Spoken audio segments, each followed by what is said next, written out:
So what we'll do is I'll show you when you're in down dog. I'll tell you to crouch your knees.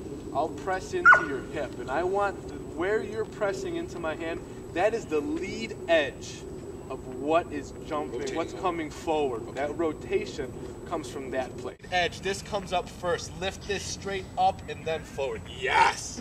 That's the sensation, and you feel how long you are here. Hold your face, press through your heel, peel your toes. Engage your quadriceps. Perfect. So now, you're gonna press into this shin as you lift your other leg up. Now down and forward with the palms, peel your toes, find your toes. Lift the kneecaps, engage the quadriceps. Press down and forward with the hands, gaze between your thumbs. Keep peeling your toes. Keep peeling, beautiful. Tuck the tailbone slightly.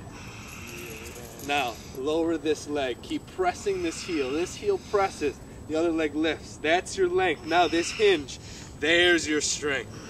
Right there, that's your handstand. Look at how far forward your foot landed. Absolutely. You don't need more energy, you just need to change its shape, and then you can come up, you're light. Long and thin. So you're making yourself thinner, hollowing out the bottom of your rib cage so that you can get narrow. So it's essentially a cinch in 360 degrees. So when you get vertical, you need to find your bones. You need to learn how to rely more on the alignment than the muscle activity. Again, pressing down and forward with the palms of your hands. Once you engage yourself, once your knees are in your armpits, think ball pose. Your hips, your knees, your chest doesn't move. You gently hinge your weight forward, and as Stan's doing, you press down, hips over knees, over wrists. The pressing down and forward will allow him to come back the way he came in if he does come a little bit out of balance, namely toward his feet, back down into ball pose or malasana frog pose. The core activation there is isometric. That means that it's constant. His shape does not change. His core muscles can stay at a consistent amount of engagement, and he can breathe behind that engagement. Take a look at Stan.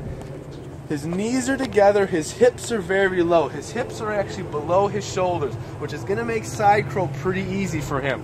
So what's going to happen? The main sensation, squeezing the knees together, lifting the knees toward the armpit, coming up onto the toes, and then hinging the weight forward with a bend of the elbow. Conroy, down and forward, slide it, gaze between your index fingers. Yes, there it is. Yeah, down and forward, there it is. That's the sensation, wow, I got really light there. Cool. The more complete the exhalation, the smaller the ball, the deeper the twist. So the less air you need to carry with you, the deeper you can get into your side crow. Indeed. Awesome. I never thought, I mean, you're right. It's just simply the lower you get, the more you're just rolling your weight forward. You are. You're not really pushing into your hands a ton with a ton of force in your chest. No, you're establishing what your body position is, and all you're doing is you're changing the orientation of that position. So being able to be efficient in your ball pose and your crow, when you put them together, you get a very nice side crow. You're trying to touch your heart, your sternum to the floor, not necessarily your nose. Beautiful work.